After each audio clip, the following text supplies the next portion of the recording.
Hey yo, what is up people, and welcome back to One to Step YouTube channel, and it's me Richie Kevin, and today's video is on HBO, and this video is on how you guys can log in into HBO. So there's two ways to log in into HBO, one's through website, the other is through app, and today's video I'm gonna be teaching you through app, alright? Because in website is pretty simple, you just need to type HBO on your search engine.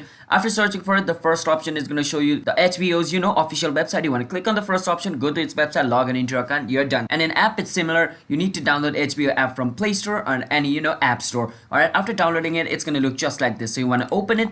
Now before moving forward from over here, I want you guys to hit that like and subscribe to our YouTube channel with notification on so you guys can get notified for a future video.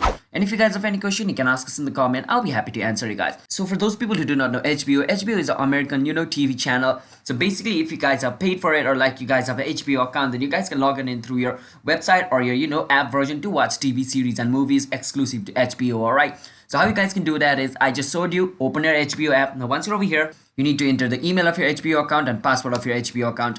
After entering the email and password, if the email and password is correct, once you click on sign in, you should be able to sign into your HBO account. But some reason you guys were not able to sign into HBO, then basically your email or your password is incorrect, alright? So make sure to type the correct email and correct password and you should be able to log in into HBO. And for some reason, if you forgot your password of your HBO account, you don't need to worry about it. You can always click on forget password to recover your HBO account. It's that simple, alright? So you do not have to worry about if you forgot your password. So hope you guys were able to understand the video on how you guys can log in into HBO. If you did, then be sure to hit that like and subscribe to our YouTube channel with notification on so you guys can get notified for a future video. And if you guys have any question, you can ask us in the comment. I'll be happy to answer you guys. And stay tuned to our channel, One to Step for a future video, and I will see you guys in a bit. It's me, Richie Kevin, signing out. Have a nice day.